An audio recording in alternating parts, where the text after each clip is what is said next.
Advertencia. Debido a la gracia involuntaria provocada por los participantes de este podcast, les recomendamos escuchar este podcast en compañía de su hierba favorita. Y por favor, no se fume el pasto de su jardín.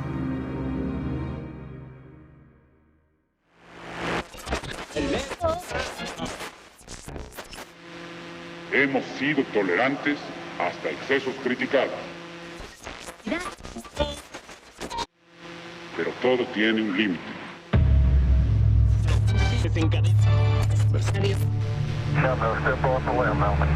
Las racias No tienen llenadera. Mientras al pueblo solo le entregan migajas.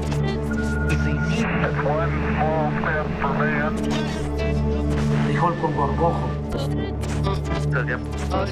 I love the Mexican people and their spirit.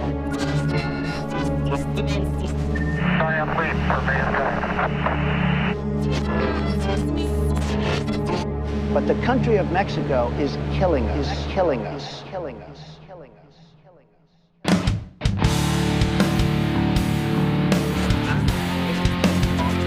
Nosotros queremos construir el socialismo.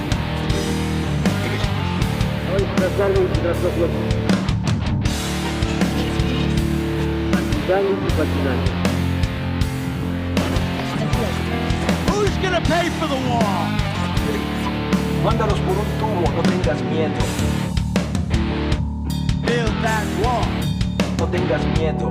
Build that wall. Mándalos por un tubo. Build that wall. Build that wall.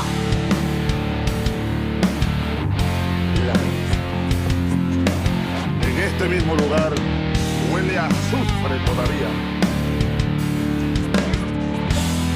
We have some bad hombres here and we're going to get them out.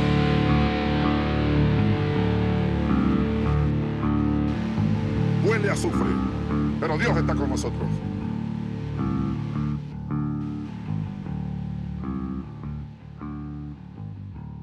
¿Qué tal? ¿Cómo están? Bienvenidos de regreso. Sean ustedes bienvenidos de nueva cuenta a esta serie que originalmente era capítulo. Ahora lo hemos convertido en serie, que es la esfera de lectura sobre Carlos Fuentes y específicamente el libro de Aura. Bienvenidos sean ustedes de regreso. Me acompañan en esta mesa virtual redonda el heredero bueno, quien sería el heredero de uno de los personajes de Fuente, que sería Ixca Cienfuegos. Aquí lo tengo, a José Luis Pérez Sandoval. Pepe, ok. ¿Cómo estás? Muy bien, me fue muy bien. Heredero descendiente de Ixca Cienfuegos. Descendiente, descendiente literario. No, pues me fue muy bien. O sea, el primero que te llegó a la cabeza, llegó. Sí, muy bien. Muchas gracias por la invitación. Hola, Marito. Hola, Ale. Saludos a nuestras amigas y a nuestros amigos. Gracias por escucharnos. Y del otro lado tenemos al integrante, digamos, no es ominoso, pero es potencialmente distinto porque él dijo Laura Díaz. ¿Cómo estás, Mario? Eso te iba a decir yo. ¡Chin! ¡Chin! ¡Hola! Hubiese pensado en otro. Muy buenas noches, días, tardes, como siempre. Me da mucho gusto saludarlos. Y, bueno, agradecer el favor de su acompañamiento y de sus oídos y de su tiempo y de sus ganas. Uh-huh. Y, bueno, con mis amigos siempre acompañado. Hola. Yo soy Alejandro Castro. Yo escogí a Artemio Cruz. Porque nada más les dije, escojan uno que no sea Artemio Cruz. Y me tocó Artemio Cruz. También está Felipe Montero. Podemos cambiar ahí a Mario con eso. Les quiero recordar Mario sería Consuelo Llorente. Definitivamente. Sí, por supuesto. Ya, de Laura Díaz a Consuelo Llorente. Laura Díaz está mejor. Pues hay como 50 años de diferencia, cabrón. Sí. No, bueno, pero están congeladas en el tiempo. Tiempo literario. Les quiero recordar nuestras redes. Estamos en Facebook como Esferas Aparte, Instagram como Esferas Aparte. Tenemos nuestro blog, es esferasaparte.wordpress.com.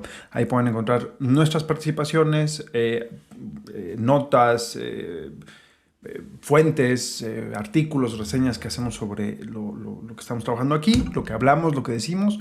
Ahí lo pueden tener. Y yo quiero mandar un par de saludos rapidísimo. Por ahí nos han estado viendo en YouTube.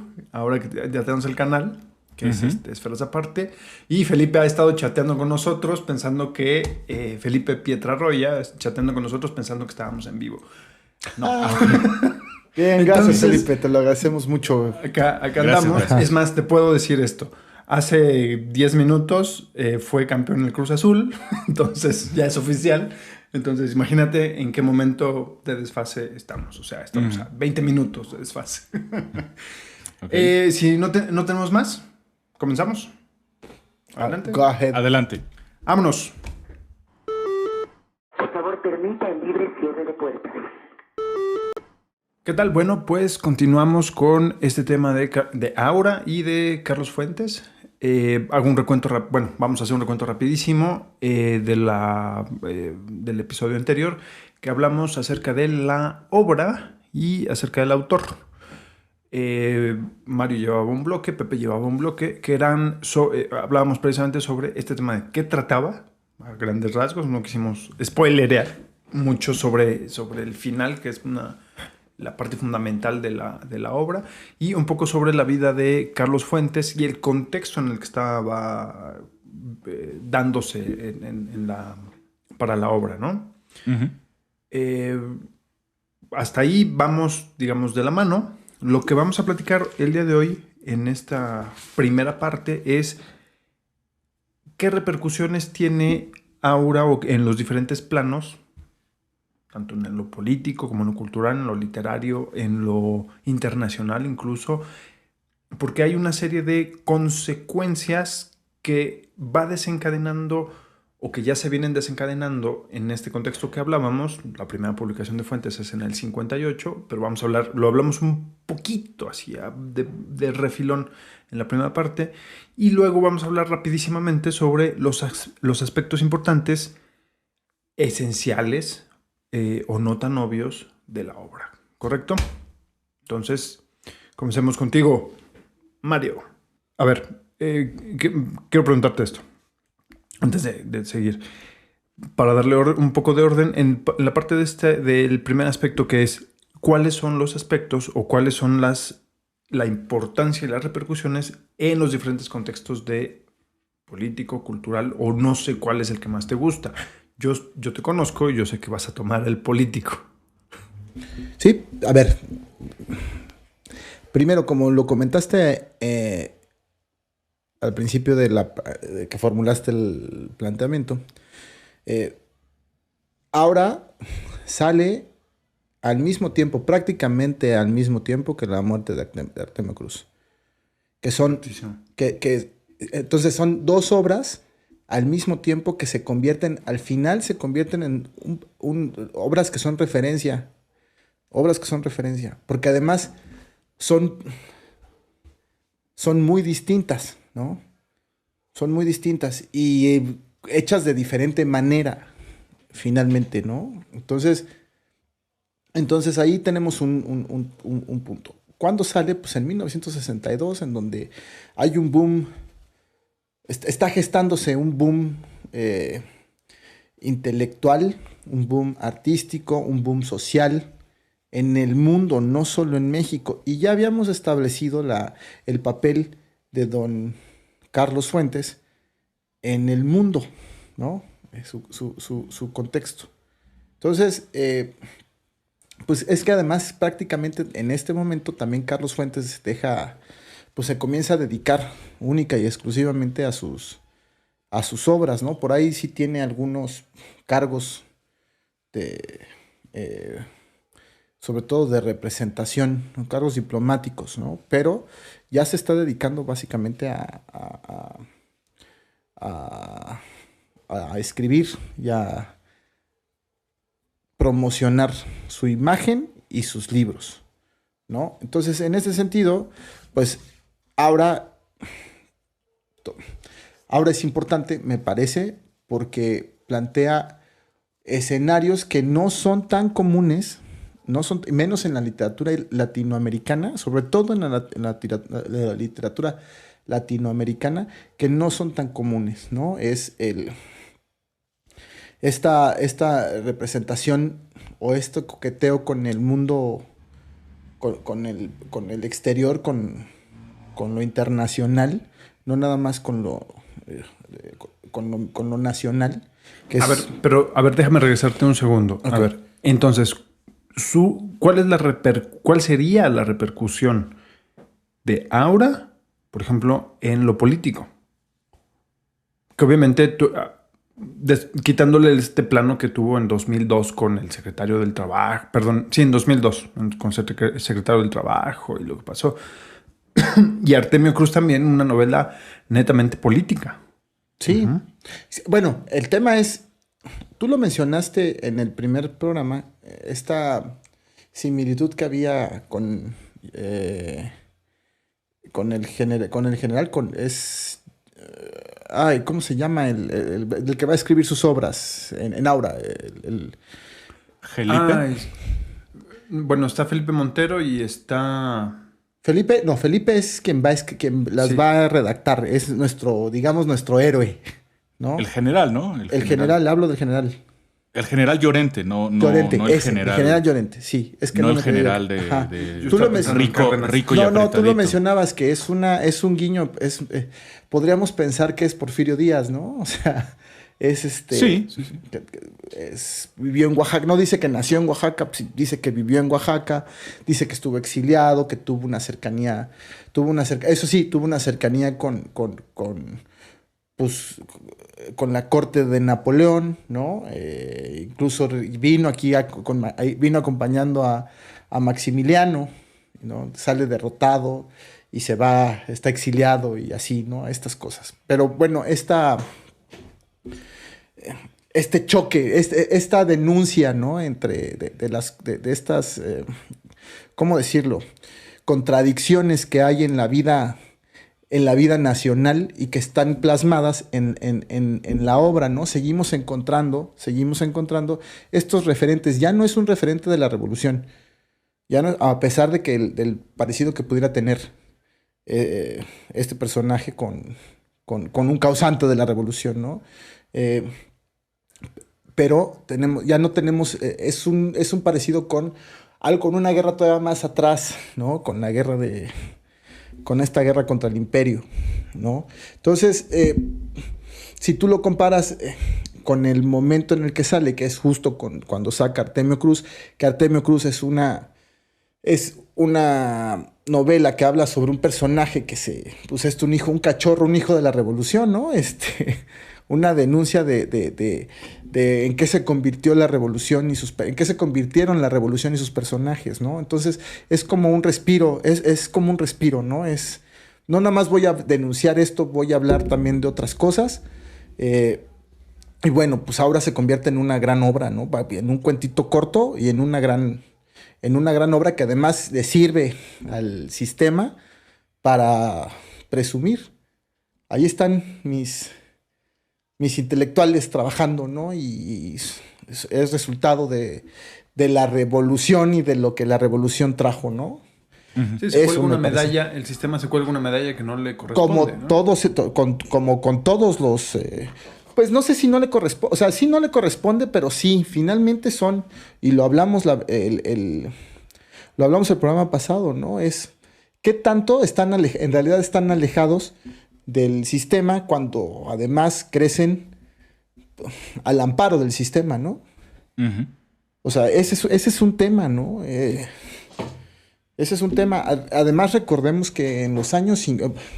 En la posrevolución, inmediatamente en la posrevolución y todavía hasta los años 80, no podías estar en el sistema, o sea, no podías ser parte del sistema sin ser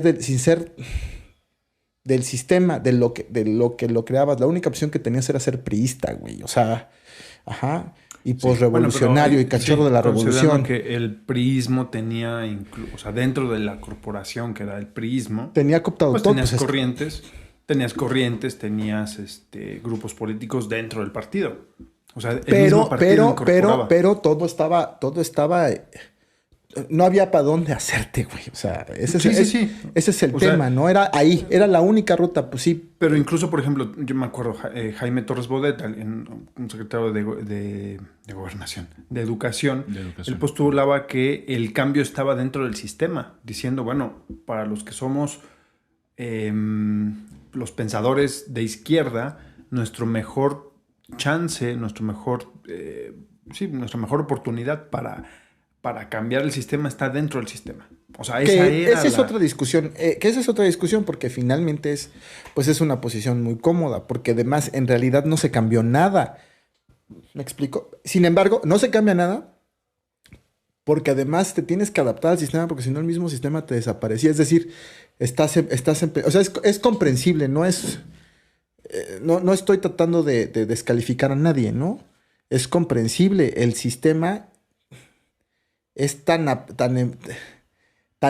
avasallador que lo cubre todo. Ajá. Es difícil pensarlo en este momento, pero lo cubría todo y todo lo podía. Y entonces la única forma de hacer las cosas era adentro del sistema. Y pues a la larga, pues eso de pronto, o sea, posteriori también te quita, pues no te da mucho espacio para... Sí, libertad, para separarte del mismo sistema, ¿no? Pues sí lo denuncias y lo platicamos, ¿no? La matanza del 68, pues sí, entonces hay una desbandada de diplomáticos que solo renuncian al cargo, ¿no? Pero no se separan del sistema. Bueno, renuncian al cargo, o sea, renuncian al puesto. Más no a la dieta. Al sindicato. Claro. Entonces, Pepe, esas cosas son... perdóname, nada más para cerrar. Entonces, creo que eso finalmente le sirve al sistema para decir, mira, y pues aventar a México para el mundo también en un momento en el que pues, México necesita salir al mundo, ¿no? Que lo vean, ¿no? Aunque seguimos en una sociedad muy cerrada. Pepe, ¿tú qué aspectos importantes ves en esto, o qué repercusiones ves en estos planos político, literario, internacional, en esta proyección que dice Mario acaba de mencionar? Sí. Que lanza el sistema mexicano o el sistema político mexicano lanza a Carlos Fuentes para decir, miren lo que hacemos, como parte de este proyecto de Aura. Sí, fíjate que yo aquí voy a agarrar un tema un poquito más concentrado en la literatura, más limitado a la literatura. Es más o menos así fue la respuesta que preparé. Me puse a pensar cuál es el grado, digamos, de relevancia, o como lo planteas tú en tu pregunta, ¿no? La repercusión. ¿Cuál puede ser una repercusión importante?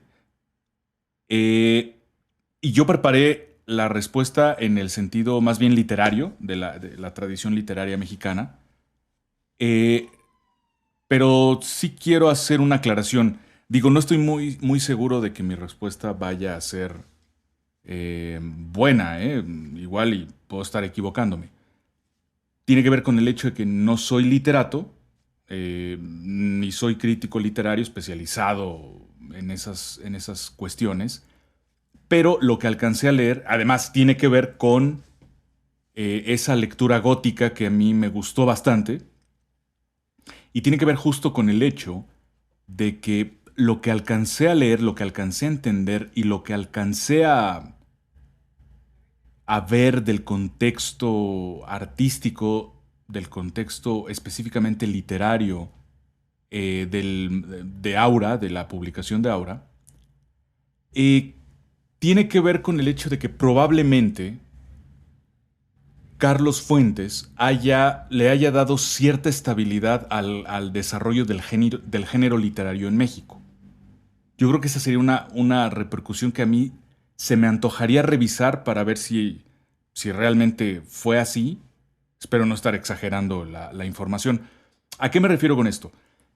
Se supone que Carlos Fuentes no es el primer autor en practicar la literatura gótica. De hecho, ya por lo menos media década, si no es que toda la década anterior a Aura, más o menos, sobre todo la segunda mitad de los 50, se supone, según los especialistas, ya hay gente cultivando el género gótico en México. De tal forma que cuando a Carlos Fuentes se le ocurre esta idea de Aura, ya hay un ambiente de literatura gótica en México, que es muy interesante porque eso yo no lo sabía. Es una cosa que me resultó bastante curiosa de ir adentrándome en tratar de entender cómo era el contexto literario, el contexto estético en esa época, ¿no? Entonces, no es el primer autor, Carlos Fuentes, en escribir una obra gótica en México. Hay un ambiente literario que ya está cultivando el género gótico cuando a Carlos Fuentes se le ocurre. ¿Quiénes son? Entonces, ¿quiénes son? No, pues no sabré decirte, ni siquiera los conozco, no los ubico, pero el par de personas que leí para hacer un contexto histórico, ellos lo mencionan, ¿no? Mencionan que hay un ambiente, evidentemente no es muy conocido, no es muy famoso, ni es muy grande, pero lo hay. Y es probable que Carlos Fuentes haya visitado alguna reunión, estado accidentalmente en estas orgías que hacían y a alguien se le ocurrió hablar de vampiros, de terror, de cosas oscuras, de historias que apelan a lo sobrenatural o al lado oscuro de los seres humanos. Y bueno, estas son características que tiene lo gótico, ¿no? Y que a él se le haya ocurrido entrar a ese género por vía de la brujería, como lo mencionamos varias veces en la primera parte de estos programas, ¿no? Entonces, ¿qué repercusión le veo yo? Bueno, que además esto también se supone que está estudiado y está analizado, ¿eh? Después de Aura, el género literario se cultivó profusamente, fíjate. Incluso alcancé a ver, no la alcancé a leer por completo, pero alcancé a ojear, por lo menos, a un autor, a un profesor de literatura, que ha hecho una compilación de literatura gótica mexicana, y es un montón, son un montón de temas, son un montón de textos, son un montón de autores, y todos ellos son más o menos de los 70 en adelante. Quiere decir que en la década de los 80, de los 90, si no me equivoco, el género gótico se cultivó profusamente. Quiero imaginarme que Aura tuvo algo que ver. Yo creería, debido al prestigio de Carlos Fuentes, me imagino que algo debe haber tenido que ver Aura en el desarrollo de esa cultura gótica de la literatura mexicana, ¿no? Básicamente esa sería mi idea. Lo planteo con muchas dudas, ¿eh? No quiero afirmarlo. Me hiciste recordar pero... hace muchos años yo encontré un libro, era una edición, no necesariamente una edición perdida, más bien era un escrito un poco perdido sobre lo gótico en el contexto de los románticos. Entonces hablaba de los orígenes, sobre los orígenes de las tendencias góticas al principio del romanticismo. Uh-huh. Y en ese contexto tenías obviamente a Mary Shelley, ¿no? La esposa del poeta Shelley. ¿Cuál es su nombre de pila? Bueno, ahorita lo busco. Percy Shelley, que es un gran poeta. Entonces, hay una historia. El libro es el rescate de un texto o de varios textos que hacen una reunión, justo esta que estás mencionando, una reunión donde está Lord Byron, un escritor Polidori, que es, si mal no recuerdo, es un italiano. El seudónimo es Polidori, no recuerdo el nombre de pila, pero está Mary Shelley, Percy Shelley, y rentan o se van al... Ya ves que en esta época de los pre-victorianos se iban al campo y el castillo o la propiedad de alguno de ellos. Entonces se va una especie como en el equivalente moderno de un fin de semana al campo, a un castillo, y obviamente el 80% de los presentes literatos empiezan a contarse historias en la chimenea, en esta tradición de contar. Y porque una noche de tormenta, y entonces empiezan a contar historias y se ponen un reto. Cada uno de irse a dormir con las historias que se estaban contando, esta secuencia. No hay realmente un documento o alguna certeza de cómo se da la reunión, pero se van con eso sí está documentado, se van a dormir con la consigna de ir a escribir un cuento o la historia que estaban contando. La única que hace caso es Mary Shelley, que le nace la idea del monstruo. Víctor Frankenstein y la creación del monstruo. Ahí nace la idea. Ese es el semillero de la idea. Y Polidori hace hace una historia de un protovampiro. No es Drácula, no es un Nosferatu, pero es uno de los primeros cuentos de los protovampiros, que es una reunión de este tipo, gótico, ¿no? Ahora, si tú empiezas a enlazar los puntos, esta reunión que es muy...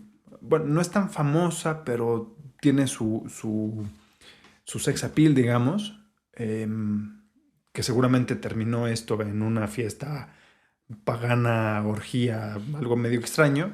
Terminó en el Decamerón, güey, ¿no? Sí, alguna cosa medio fuera de los documentos, pero Carlos Fuentes estaba, si te fijas, su bagaje cultural o sus referencias literarias tienden mucho hacia ese lado.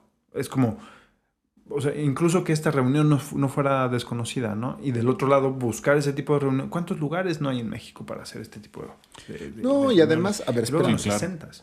Además, sí. Alejandro, recordemos sus múltiples viajes y sus múltiples estancias en Francia, güey. O sea, seguramente, no solo en Francia, en Europa, ¿no? Y con la gente con la que se codeaba, entonces seguramente ahí tenemos ahí un gran semillero de ideas, ¿no? Pero lo interesante, sí, concuerdo contigo, lo interesante es... porque también hay otro dato. Eso, te digo que me hace recordar esta reunión. No lo descarto porque sé muchas cosas durante el boom se replicaban. Incluso una de las críticas de Fuentes, hasta aquí te estoy hablando después del 2000, que él daba muchas conferencias sobre sus técnicas y sus hábitos o sus obsesiones para escribir. Hablaba mucho sobre estos temas en México. Lo que no le gustaba de estas reuniones o cafés literarios, ¿no? Que todo el tiempo se hablaba de escribir, pero no se escribía. Todo el tiempo era de discutir un tema, un cuento, un contenido y no se formulaba un libro, un compendio. Esta cuestión del tallerismo lo criticaba muchísimo. Cosa que si lo remites a los 60s o finales de los 50s, en la época de Aura, o sea, sabemos de talleres tal cual, talleres memorables, donde, por ejemplo, Juan Rulfo participaba, el autor de Pedro Páramo y El Llano en Llamas, o jefes o directores, o no sé cómo se llaman, jefes de taller, o no sé, talleristas, como...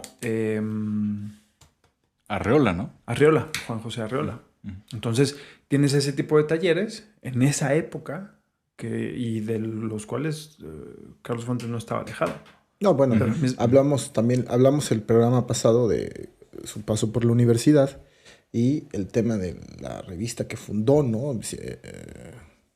Al lado de grandes personajes de la política, de la cultura, de la sociedad mexicana. De la academia. De la academia. ¿No? Les decía yo la lista y había como 3 presidenciables, ¿no? Entonces, o sea, bárbaro, ¿no? Sí. Oigan, un temilla por ahí que estoy... No, bueno, más bien una duda que tengo. ¿No escribió Carlos Fuentes una obra de vampiros? Sí, Blatt. En 2008, 2010, una cosa así. Algo así. No, sí, y pues también, ahí lo tienes, ¿no? Le dio seguimiento a esto. Claro, y también, a ver, cuando hablamos de Juan Rulfo, mencionamos, porque salió de García Márquez, que García Márquez había participado o había escrito el guión de El Gallo de Oro. De una película. En esa película participa Carlos Fuentes, o sea, es el guión también participa Carlos Fuentes en El Gallo de Oro y tiene participación Carlos Monsiváis. Y se me fue el nombre, el director español que hizo Buñuel. Y Buñuel, cabrón. O sea, ese tamaño era la producción, o sea, vamos. había, ¿no? No, Ajá. bueno, aquí es el antecedente, ¿no? El contexto en el ambiente. Claro.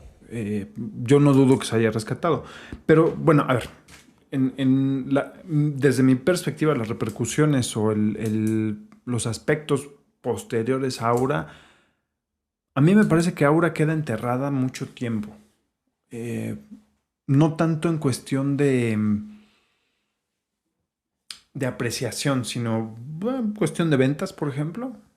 Y la apreciación, a pesar de ser una obra importante, estamos hablando de que la magnitud de las otras obras de Fuentes, estamos hablando de La muerte de Artemio Cruz, La región más transparente, Terra Nostra, Cambio de piel, estas obras que son de gran envergadura, de momento cuando pone, y además son libros pesados, o sea, pesados en el sentido de volumen. 2 kilos de 2 kilos de papel.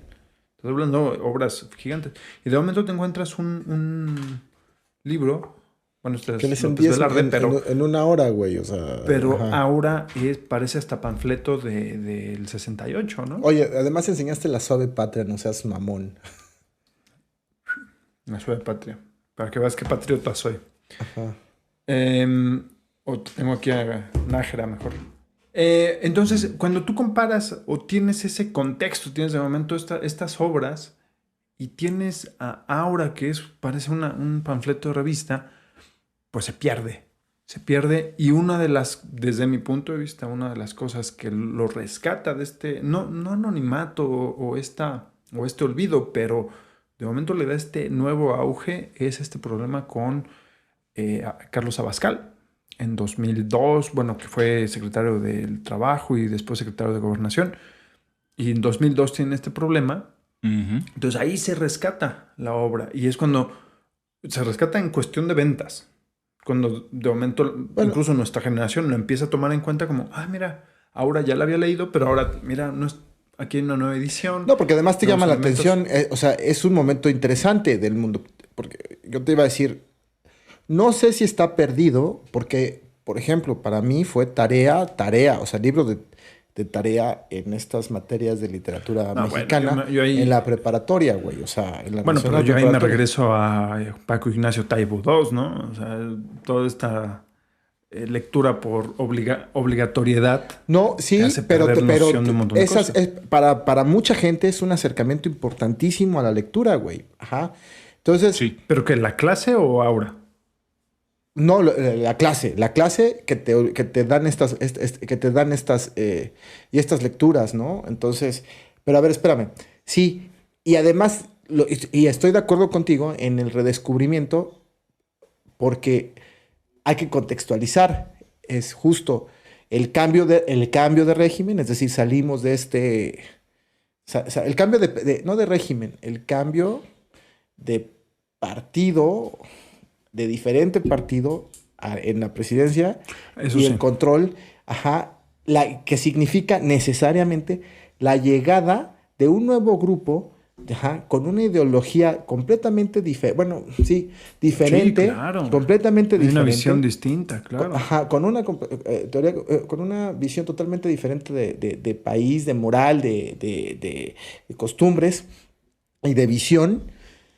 Y de pronto te dicen, a ver, resulta que el secretario del Trabajo se encabrona, volteas a ver quién es el secretario del Trabajo, volteas a ver, chingas, si estos güeyes no quieren que lea, Sí, la estás vamos hablando a leer. del sinarquismo. ¿no? Sí, estás hablando de que el sinarquismo tenía voz.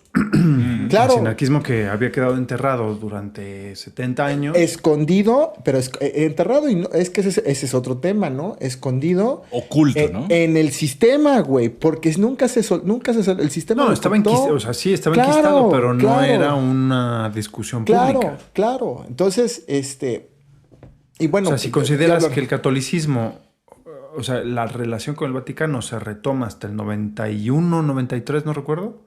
Hasta 81, 1991. 89, No, 92. la retoma Carlos Salinas de Gortari. 89, 92, ahí está Retoma la relación con el Sí, Vaticano en ese sí. momento. Y se habían roto desde la Revolución Mexicana y era materia de no tocarse. Entonces, cuando tienes en el 2002, o sea, tienes esta visión política inamovible de ver el progreso, como aceptar este tipo de obras. aunque no estuvieras de acuerdo, pero sin meterte. Porque eran las que presumías, justo. Eran las que eran... Sí, producto del sistema. Ajá, y de momento ajá. tienes en el 2002, 2005 estas críticas desde el poder hacia una obra que ya estaba, digamos, consagrada. Desde mi punto de vista... La obra y el autor. Olvidada. No, Carlos Fuentes. La obra y el autor, claro. ¿Cómo? Sí, ¿Cómo consagrado la obra y consagradas la obra y el autor, ¿no? No, me refiero a aura. Aura Sí. como elemento aislado. Pues estaba ahí, no olvidada, pero estaba, digamos, atrás. Era el último libro del estante.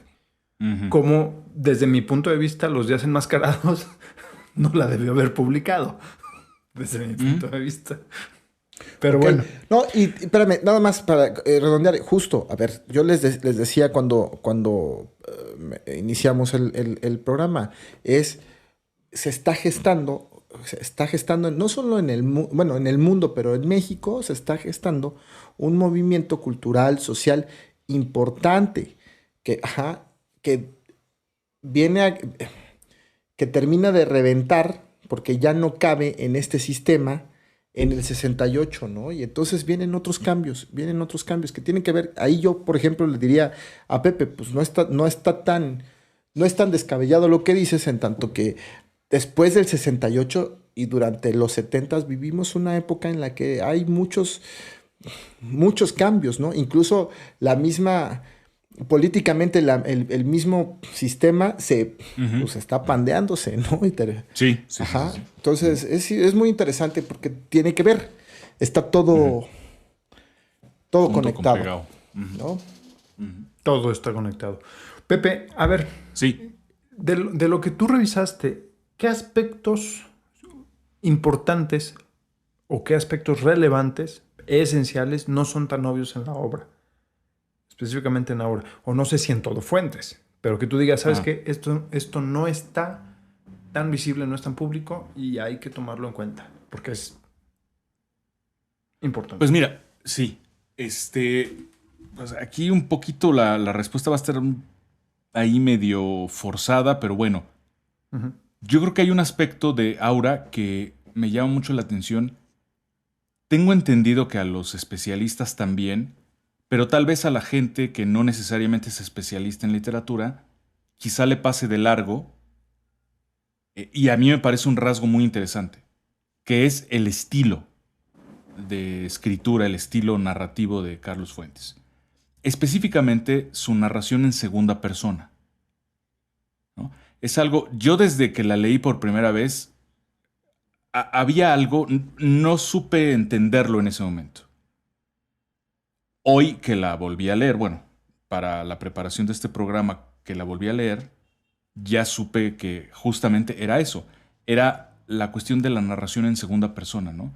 Que es como un giro estilístico que quizá la gente no pueda percibir, no necesariamente perciba de primera instancia, y sin embargo le da un toque muy especial a la novela, ¿no? Creo yo que es un aspecto importante, aunque la gente no necesariamente lo entendamos a la primera, o aunque no reparemos en ello a la primera, ¿no? Pero ahí está. Y ha sido, por cierto, ¿por qué lo considero esencial? Porque ha sido muy discutido en los círculos literarios, ¿no? Cómo narra en segunda persona la historia y cómo pareciera descubrir, no sé, tampoco sé si es la única novela mexicana escrita en segunda persona. A lo mejor hay algunas otras novelas. Artemio Cruz también está en segunda persona. Ok, sí, entiendo, pero Artemio Cruz está hablando siempre de Artemio Cruz, güey. O sea, es decir, no. En Artemio Cruz está narrando, están hablando siempre del personaje y cómo se ve desde afuera el personaje, ¿no? Y lo que está viendo a su alrededor, ¿no? No, pero a ver, no, pero ahí o sea, en Artemio Cruz tienes dos voces. Tienes el narrador, que es tercera persona, omnipresente, y Artemio Cruz en segunda persona. De hecho, bueno, no quiero spoilerar, pero el cierre de la obra es en segunda persona. que es este círculo, este yin yang o esta serpiente mordiéndose la cola. En Aura también, o sea, tiene segunda persona y de hecho Fuentes no lo admitía, pero no, o sea, en segunda persona hay, que yo recuerde está, de hecho lo revisé yo también para el capítulo, está Maquiavelo. O sea, no hay muchas, no sé si hay muchas. No es común y no es tan fácil, ¿no? Ahora, literarias, el recurso literario usando la segunda persona es difícil, porque además es una voz que te quita, no te quita, te pone un ritmo distinto. Que te impacta, o sea, leer, a mí me llamó mucho la atención cuando estás leyendo el periódico, estás desayunando y estás hojeando el periódico, chinga, ¿qué pedo, no? O sea, sí es una sorpresa, ¿no? Sí es una sorpresa, ¿no? Había un personaje había un programa de comedia en los 90s que era La Caravana, donde participaba Víctor Trujillo, que es Broso, y Ausencio Cruz. Y tenían una... Que es Margarito. Pérez. Margarito Pérez, este sketch, ¿no? Del mexicano que nunca ganaba en los programas de concurso. Y tenían un personaje que se llamaba La Cámara Borracha, que era una segunda persona. O sea, digamos, tanto en teatro como en el lenguaje cinematográfico siempre tienes la cuarta pared, ¿no? Que es el narrador, y entonces tienes este punto no obvio. Uh-huh. Y entonces aquí tenías La Cámara Borracha, donde te aparecían las manos, te aparecía la cámara y te aparecían las manos con un tipo que traía en esa época era la famosísima Cuba. Traía su Cuba y estaba hablando, traía un highball, que era el vaso largo. Aquí en México, bueno, para los que nos escuchan de otro país, el highball es el highball, pero se mexicanizó al highball. Es el vaso largo para el whisky o para los espirituosos. Entonces traías ahí las dos cámaras. Y te impactaba porque las tonterías que decía el personaje, que era si mal no recuerdo, de Ausencio Cruz, los conflictos que generaba los veías en segunda persona. Nunca veías al actor. Entonces, era... De hecho, yo creo que no funcionó tan bien porque no era difícil. No era tan agradable. Es difícil. Lo tienes con Aura. Es difícil porque es así. Y Pepe, nos enviaste un video de una entrevista hace 3 semanas, 4 semanas, güey, en el que él dice, pues sí, lo que quiero es meter al lector, que el lector vea que puede ser... que puede ser él, ¿no? ¿Quién es nuestro héroe? Pues él, ¿no? Nuestro protagonista. Eso. Sí. Y no se sale de la segunda voz. Sí, exacto.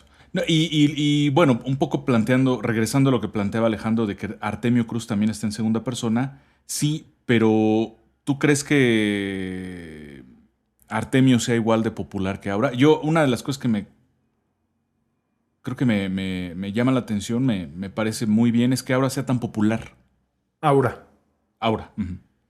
Pues, sí, Artemio Cruz, bueno, pues no lo sé, ¿verdad? Pero Aura, definitivamente, yo creo que debe haber un montón de gente que incluso ha leído Aura nada más, ¿no? Uh-huh. Sí, estoy de acuerdo. Entonces, por eso me refería yo a este aspecto Mira, de esta novela. yo creo... Una obra popular que hable en segunda persona es interesante. Mira, yo creo el lugar que tiene la novela, o sea, dentro de la obra, de momento tienes un increchendo en el tema de la obra de Fuentes. Empiezas con los días enmascarados, que no... Tienes de momento ahí algunos visos de que despega algún cuento que se parece. Incluso tiene sus antecedentes Aura en uno de los cuentos de los días enmascarados, que es el jardín holandés de no sé qué. Entonces, de momento cuando despegas de este libro, de momento tienes La región más transparente, que también utiliza la segunda persona, pero que de momento te regresa esta versión caótica, ¿no?, de la narración. Carlos Fuentes la maneja. Cambio de piel, una novela complicadísima. Terra Nostra, que yo no la he visto. O sea, tienes una obra muy... o sea, que se sabe su lugar. Y de momento tienes aura que parece un respiro. Que parece algo diferente, ¿no? Un respiro. Él mismo lo dijo en esto que nos mandó Pepe, ¿no? Esta entrevista de los años 60, perdón, 70. Es del 75 la entrevista. Y él dice, bueno, me tomé un respiro de Artemio Cruz y es justo. Pero ya habíamos establecido, Alejandro, que no puedes creer en esas cosas que te dicen los escritores y menos Carlos Fuentes. Porque, repito, te lo dijo en tu cara, güey, ¿no? Y es increíble lo que te contestó, güey. Entonces, Nel. Es inverosímil. No me la aplica. Pues bueno, sí. Vamos a cortar. ¿Algo que quieras decir, Mario? No, hombre, gracias. Pues, que sigan con nosotros. Adelante. Invitarlos a que sigan con nosotros. Vamos a nuestro último bloque.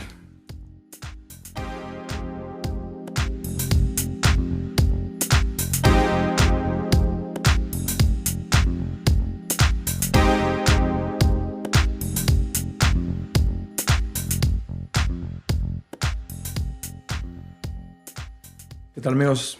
Bienvenidos de regreso a este último bloque de esta última serie sobre Carlos Fuentes, específicamente Aura. Y me siguen acompañando, como toda esta serie y como todos estos programas, Ixca Cienfuegos, alias José Luis Pérez Sandoval, también alias also known as Pepe. ¿Cómo estás, Pepe? Muy bien, contento de regresar y vamos ya poniéndole punto final a este programa, ¿no?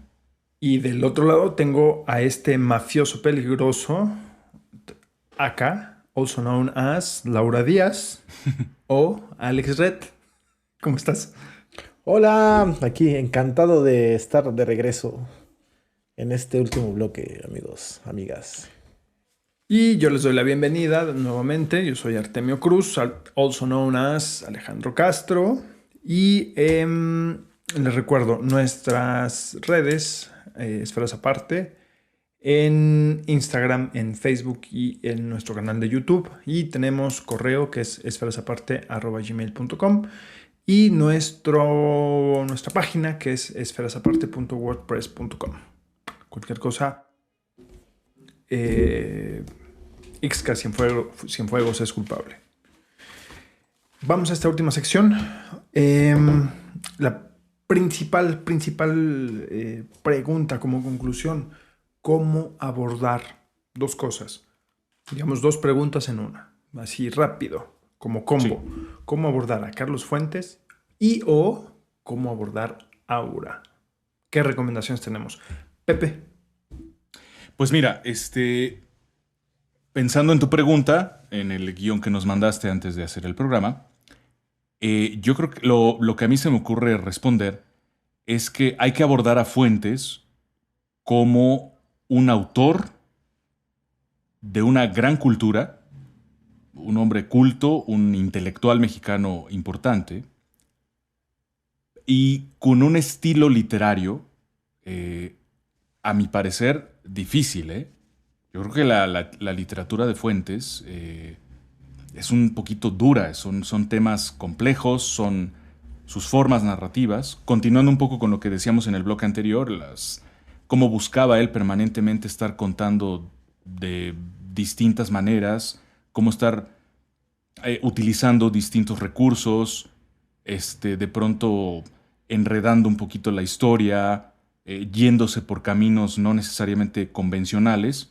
Entonces el resultado es una literatura dura, de pronto quizá un poquito enredada, compleja, a veces más compleja de lo necesario, pero bueno, seguramente habrá cosas muy disfrutables.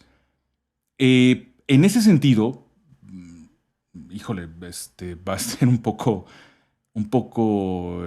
inadecuado a lo mejor, ¿no? Dedicar un programa a Aura y terminar concluyendo, pues es que Carlos Fuentes no es precisamente mi literato favorito, sobre todo si lo comparo con José Emilio Pacheco, con Juan José Arreola, pero pues ¿qué se le va a hacer, no? Sí. Es obligado, ¿no? Ajá. Sí, claro, es obligado. Es un autor obligado, desde luego, una de las grandes estrellas de la literatura del siglo XX en México, pero pues eso no le quita lo complicado, ¿no? De repente sí quería escribir unas obras quizá demasiado vanguardistas o algo por el estilo, y sí resulta un poco complejo. No es exactamente mi literato predilecto, pero efectivamente es obligado. Y una cosa que me gustaría también un poquito tocar, esto se aleja un poco de Aura, pero bueno, lo voy a hacer. Sus ensayos, paradójicamente, son muy disfrutables, ¿no? A diferencia de la obra literaria, que es un poco dura, es un poco difícil, en cambio, el ensayo de Carlos Fuentes, que escribió también muchos y de manera incluso muy diferente a su literatura, son muy disfrutables sus ensayos. Entonces, ¿cómo abordar a Fuentes? Yo diría que con paciencia, ¿no? Es un autor complejo, con un estilo difícil, duro, y yo diría que hay que tener paciencia para abordar a Carlos Fuentes. Y luego, ¿cómo abordar a Aura? Bueno, no tengo mucha certeza de esto. Justo como la literatura de Fuentes me resulta un poquito dura, un poquito indigesta, pues no la he leído toda, la verdad.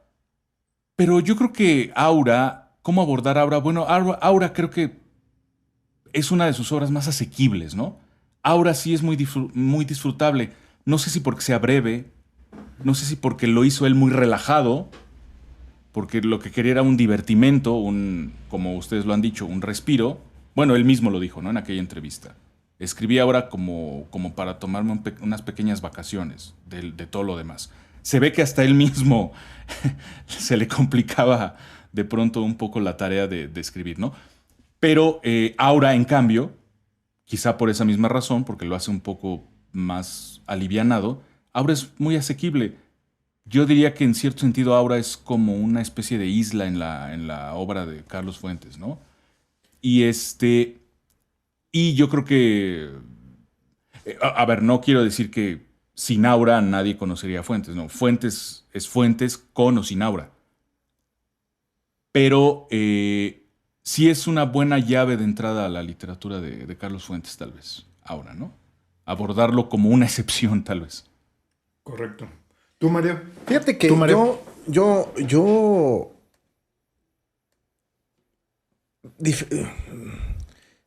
diferiría un poco pero finalmente es una cuestión de percepción por gustos, de lo que dice Pepe, pero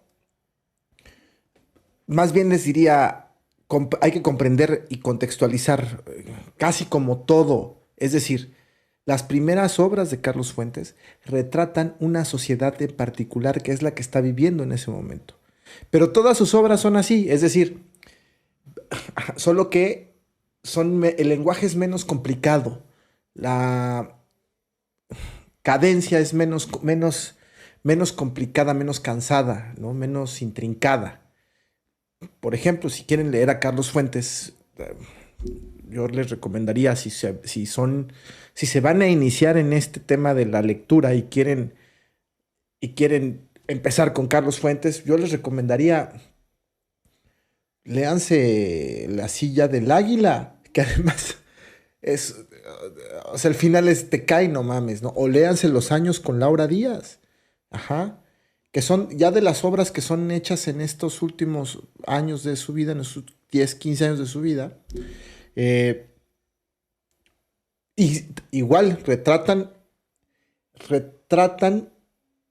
un momento específico, el momento que está viviendo, no es como se está regresando en el tiempo, ¿no?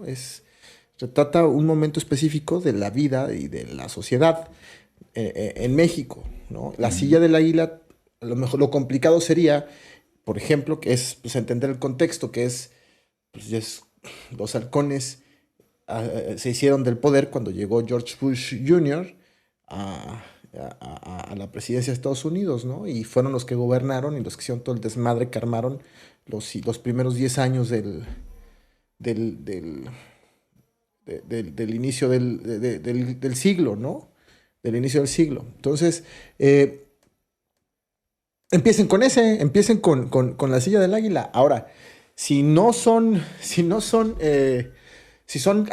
personas que están acostumbradas a leer y que conocen y que quieren iniciar con Carlos Fuentes, entonces les recomendaría que inicien con La muerte de Artemio Cruz, ¿no? Entonces, que retrata también una situación en particular, ¿no? Entonces, o La región más transparente, que también es una estampa de lo que es, pues, la región más transparente, Chilangotitlán, ¿no? Entonces, eso, en ese sentido, pues digamos que es un Carlos Fuentes que es un gran escritor, ya es un gran escritor, no ha alcanzado su madurez, pero ha hecho grandes obras y pueden iniciar con esas dos. Complicado, sí, pero no es cansado. Eso sí tiene que no es cansado. Y se van a encontrar sorpresas como la que comentamos el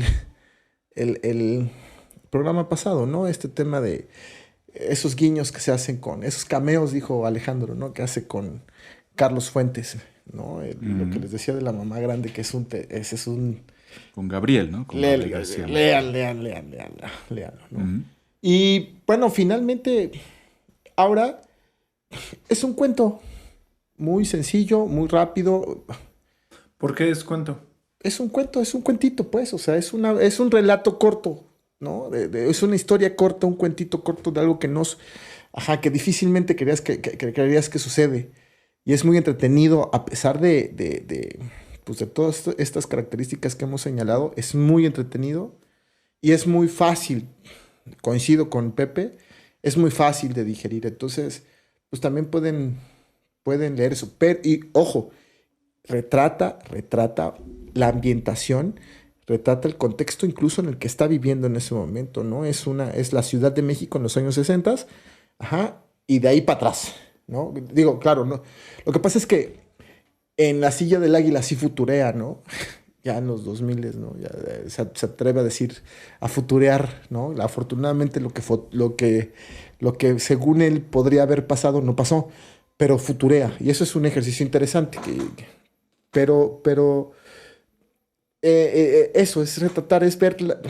Digo, yo soy chilangazo, ¿no? Y me encanta conocer cosas de mi ciudad todo el tiempo, del lugar de donde soy, y descubrir la Ciudad de México, esta descripción que hace del centro, de las calles del centro, Donceles, para ser más específico, si no me equivoco, pues siempre te lleva, siempre es grato, ¿no? Oye, Pepe, ¿y tú qué recomendarías antes y después de leer Aura?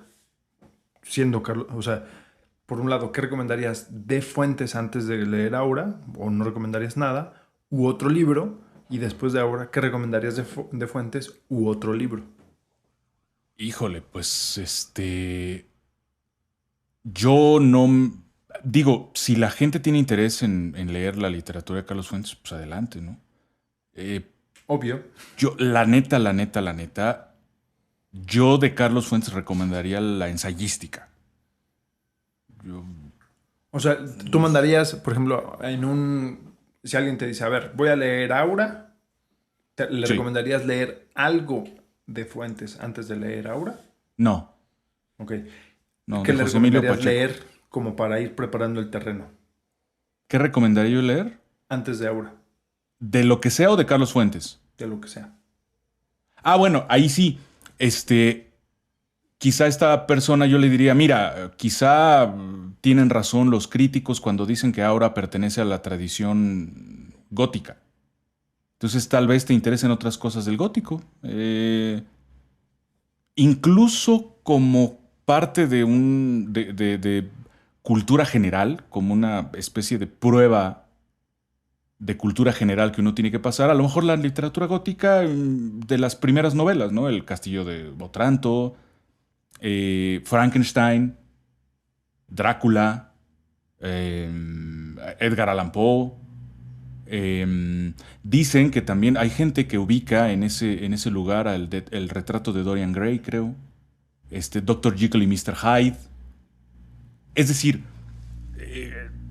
yo diría que Aura sería un pretexto muy chido, muy bonito, para adentrarse a la literatura gótica. ya sea antes o después, ¿no? Entonces, ahí es el punto. Después de Aura, ¿qué recomendarías? ¿También gótico o cambiarías el...? Sí, profundizar. Yo le diría a la persona, oye, ¿y ya has leído de la tradición gótica? Si me contesta que no, le diría, pues a lo mejor te interesa, ¿no? Todas estas que acabo de mencionar. Y si me dice que sí, pues ya le diría, pues una de dos, o lees otras novelas de Fuentes o lees a otros autores, ¿no? Pero ya no recomendarías nada. ¿Tú, Mario? No, después que lean lo que quieran. El tema es que no dejen de leer. Lo que les recomendaría es eso. Lean. No, pero a sigan ver, leyendo. si haces un playlist, como si fuera un playlist de música, pones Aura y ahí termina tu playlist. No termina, pero... Entonces, ¿qué sigue? El random, para ti. Güey. Para mí, random, güey. Mira, te voy a poner aquí el ejemplo. Que es muy parecido a lo que me pasa con la música, güey. Acabo de terminar de leer, es un decir, un libro sobre el Mar Negro, ¿no? La historia del Mar Negro. Muy bueno que ya lo había comentado. Que me tardé como 3 meses por trabajo, ¿no? Y por cosas. Después de eso, me leí Aura, porque pues íbamos a preparar el programa y porque me pareció muy bien. Y después de eso me puse a leer un libro de política que tengo acá atrás. Y así estoy, güey. O sea, no tengo problema. El tema es, lean, güey. ¿Quieres leer? Lee, güey. Si quieres leer sobre Carlos Fuentes y... lee de Carlos Fuentes, güey. Si quieres leer sobre García Márquez, lee sobre la literatura latinoamericana, lee la literatura latinoamericana. ¿Quieres leer gótico? Lee gótico. Pero el tema es que no dejes de leer. Ajá, eso es lo que recomendaré siempre. Ajá. Antes, pues también es, pues les recomendaría que leyeran... Qué bueno que para aquellas personas que estén indecisas que leer después de Fuentes... con estas malas recomendaciones que les estamos dando. No, hombre, que el tema es que lean. Pues que, hay un mira, hay tantas cosas. Hay tantas cosas. Imagínate la escena. Estás en hay el tantas estante cosas que leer. de una librería y de momento dices, estoy escuchando, aquí tengo Aura y ahora ¿cuál sigue? Random. Ok. Sí, güey, random. Güey, hay tantas cosas. Así, güey, en serio, güey. Termina de leerla ahora, vete a una... Si no tienes una biblioteca en tu casa, vete a una librería y voltea a ver, ¿qué quiero leer? Te vas a encontrar con tantas cosas que leer. Lee, güey. O sea, no dejes de leer. Ajá. Tú eres random. Yo soy random, güey. Yo soy random. Y está chido. Y la verdad es que me va bien y estoy muy contento con mi randomness, güey. Entonces, el tema es que no dejen de leer. Ahora... Si quieren, antes de entrar ahora como que les da miedito, que es un libro cortito, pues mira, la verdad es que yo les recomendaría que si no les da tiempo de leerlo, se vayan a Esferas Aparte, al podcast de Esferas Aparte, le pongan de la temporada pasada, la primera temporada, el capítulo 19, y escuchen lo que platicamos sobre Pedro Páramo. Totalmente. Y entonces, y hasta ganas de leer Pedro Páramo les van a dar y después se chingan ahora, ¿no? Y van. Totalmente. Entonces, eso sí se los puedo recomendar. Escúchenos en Pedro Páramo. Muy bien. Bueno, pues creo que todo lo que tenemos para Aura, Carlos Fuentes, Ramdonés, de parte de Mario. Pepe dice que no lean a Carlos Fuentes, salvo Aura. Y última pregunta. ¿Qué lugar tiene Aura en sus anaqueles? Sí. Mira, mis libros están aquí. Y Aura está aquí. Muy bien. Qué mamón. Ramdones. Okay. Ese fue un meme que dice... Lo tenía que sacar. No. Pues... Te digo que en mi caso... Ahora fue un libro que leí en la prepa. Y lo traía yo ahí en el radar. ¿Qué es la prepa? El high school, ¿no? Es después de este periodo entre los 15... Es de escuela entre los 15 y los 18 años. Bueno, 19 para los que nos gustó tanto. Entonces, ajá. Muy bien. Y... lo traigo aquí, lo llevo conmigo, en serio. No sales sin él. No salgo sin Aura. Pepe? ¿no? Muy bueno, no salgo sin aura. ¿Tú, Pepe? ¿En qué lugar de tu estante? Pues mira, está en el lugar de los libros. Para nivelar el librero. Está en el lugar de los libros queridos. No necesariamente en el de mis favoritos, pero sí en el de los queridos. De hecho, en el libro de los.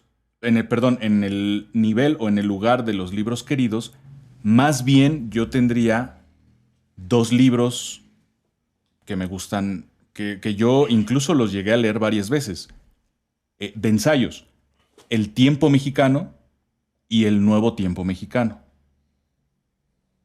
Son libros que recogen ensayos que él fue elaborando, ensayos socioculturales, políticos, históricos, etc. Y esos sí los tengo yo en mi digamos, en mi anaquel de libros casi favoritos. Sobre todo porque en su momento, cuando yo estaba chavillo y empezaba a formar mi personalidad ideológica, mi personalidad política, etc., Carlos Fuentes sí ocupó un lugar muy importante para mí. Por lo menos durante esa etapa. Ya después, ya no. Hoy podría decirte que ya no.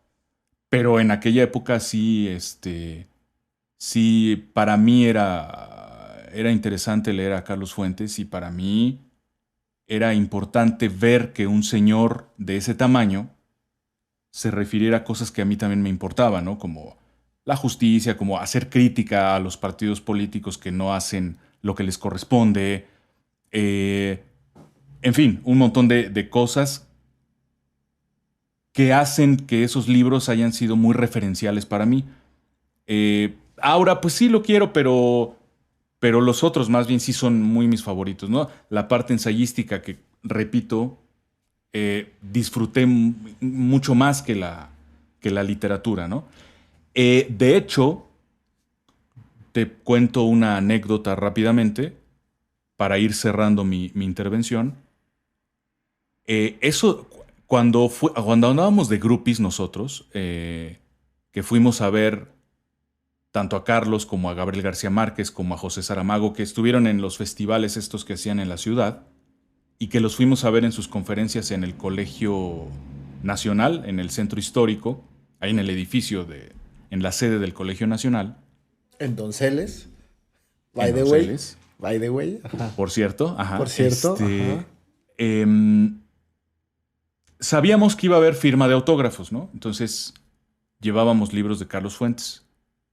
Yo, los 2 libros que me llevé, con eso yo creo que respondo la pregunta. Uno fue El Tiempo Mexicano y el otro fue El Nuevo Tiempo Mexicano. ¿Se acuerdan que fuimos creo que 2 años consecutivos?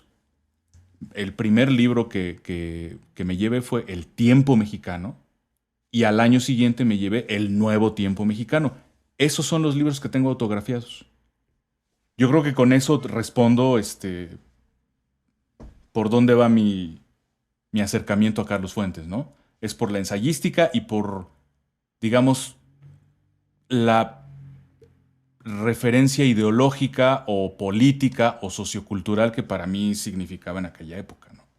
Yo le debía firmar El Quijote. Ah, ok. Bueno, debe habértelo aceptado de buena gana, ¿no? Porque era de muy hecho, fan del Quijote.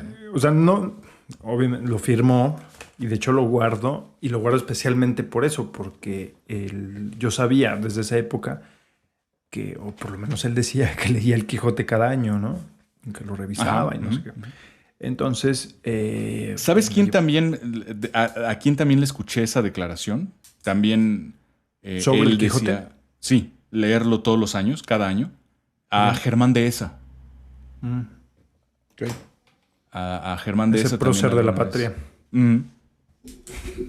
Germán Dehesa bueno, ya ahora ya no tiene esa relevancia, ¿verdad? Que tuvo hasta el 2000. Ajá, sí. No, la tuvo hasta que se murió. Sí. Y ya de ahí, sí. Y de ahí para acá no. Sí, que no, murió no. como en 2008, ¿no? Algo así. No, mucho antes. Sí, ahorita lo checamos rápido, pero fue o sea, era una persona, para los que nos escuchen fuera de México, y en otra generación, era un difusor cultural, podríamos decir, un columnista del Reforma, que era muy influyente en esa época en la parte cultural, de difusión cultural, un poco de espectáculos de momento. Y bueno, pues Germán Deza estaba en 2010, murió en 2010, sí. Pues 2010. Sí, me recuerdo, sí. A Germán Deza al final le fue un poquito mal porque terminó pues siendo invitado a programas de Televisa cuando él toda la vida había defecado sobre Televisa. Y al final de sus años fueron difíciles, duros, porque la gente le reclamaba que hubiese terminado trabajando con Televisa, ¿no? Pero era un gran tipo. Germán Deza era un gran tipo, ¿no?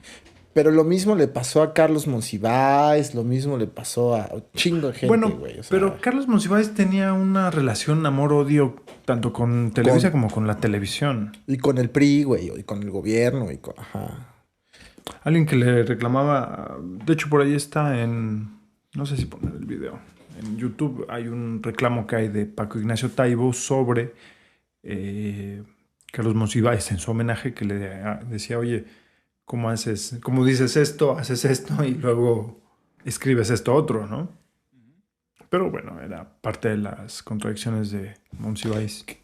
No, pero fíjate que ese tipo de contradicciones, pues las encontramos, que es para otro programa, güey, pero esas contradicciones las encontramos en el mundo cultural, en la élite cultural en México, por varias razones, porque venimos arrastrando justo este problema de no había los espacios. Los únicos espacios, hablábamos al principio, es los que te da el sistema, y el sistema te da la televisión, te da las editoriales, te da los periódicos, te da todo, güey. O sea, está englobado todo, güey. Pues, ¿cómo te sales?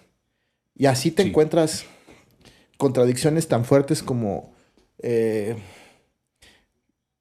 Víctor Trujillo y Broso, ¿no? O sea, haciendo televisión o haciendo periodismo, ¿no? O análisis político, güey, ¿no? O en los programas Marta Lamas, una feminista en México muy reconocida, participando teniendo una participación en un programa con Broso, güey, ¿no? Donde Broso tiene como edecán a una mujer que está casi desnuda, ¿no? O sea, esas cosas, ¿no? Que son las grandes contradicciones, por mencionar las nuevas, ¿no? Pero así está lleno el sistema. Así como describiste el programa de Broso, me recordaste las fotografías en Tijuana, las fotografías Kirch que cruzas, si tú eres gringo, cruzas en San Diego, bajas a Tijuana y de momento ¿qué haces? Te tomas una foto ahí en la Rebu, que nos escucha en Tijuana, con el burrito, con el burro bar, con tu sombrero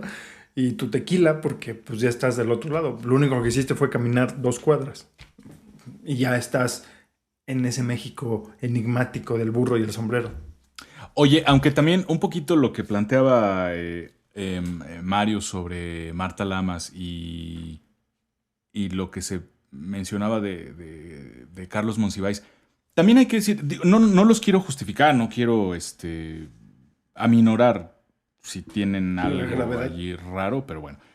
Pero también muchas veces lo que hacían era aprovechar cualquier espacio que les dieran para... Claro, es lo que digo. O sea, finalmente decir su onda, ¿no? Claro, estoy totalmente de acuerdo. Te digo, no es descalificarlos, no es descalificar el trabajo que hacen.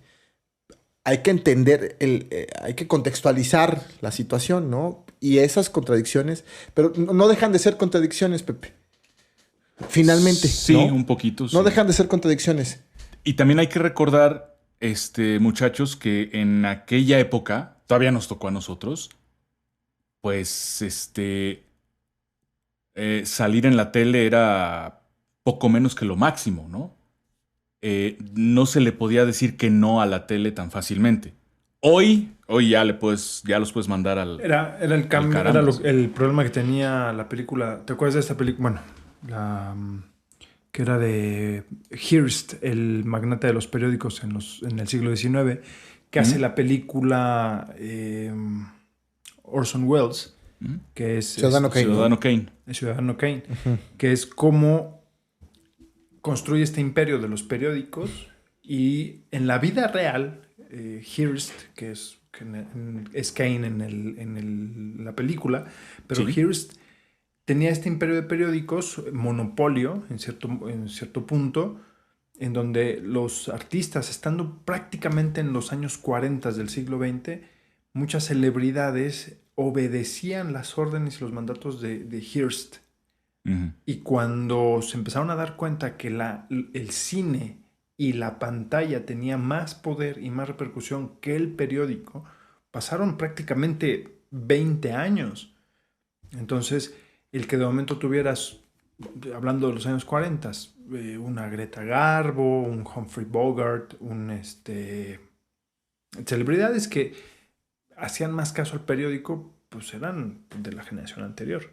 Era imposible que Marilyn Monroe, por ejemplo, dijera, ay, ¿qué van a pensar de mí los periódicos? Le valía cacahuate, o sea, tenía la imagen como fuerza. Y pasaba en México. Ujú. Tenías el monopolio de finales del siglo XX, tal vez 1.5, 2 televisoras, no como en Estados Unidos, que tienes N cantidad de televisoras, ¿no? Canales locales, güey, ¿no? Para empezar, ¿no? Que son independientes. Que en México existen, pero pertenecen al mismo grupo. O sea, existe el canal local. Ah, sí, está bien. Sí, pero no es independiente. es- Exacto. Es Azteca o Televisa, güey, es ¿no? Ajá. Azteca. Azteca Veracruz, güey, ¿no? Ajá. A diferencia de Estados Unidos, en donde en Texas tienes 5 canales de Texas y viven de la publicidad de Texas. Y te anuncias con tus autos para venderse. Bueno, ahí lo tienes. Bueno, antes de que nos desviemos más del tema, vamos a despedirnos y vámonos. ¿Algo más que agregar, Pepe? Pues fue un programa muy interesante. Fue una experiencia muy satisfactoria volver a leer Aura y estudiar cosas alrededor de Aura. Me gustó. Fue una experiencia interesante. Y pues gracias por escucharnos, ¿no? Gracias por aguantar estos 2 programas. Por llegar hasta acá. Por llegar hasta acá y pues que lean Aura y no olviden, Marito les dará las recomendaciones literarias. A mí me corresponde, mi misión en la vida es decirles, no olviden al Fuentes ensayista, ¿no? Ese también es importante. Mario nos va a hablar ahora de autos con este Randomness, del que tiene como bandera. Ahora nos va a hablar de autos de lujo y la comparación contra los precios del 99. Algo así, güey. Gracias por escucharnos. Espero que les haya gustado este programazo. Gracias, Alejandro. Gracias, Pepe. Y no dejen de escucharnos Gracias. y vernos en todas nuestras plataformas en las que estamos. Listo. Me acompaña Ramón López Velarde, que mi gusto debería haberse llamado Javier. No sé por qué. Ujú. Nos despedimos. Les mandamos un abrazo. Gracias. Bye. ¡Adiós! Hasta entonces.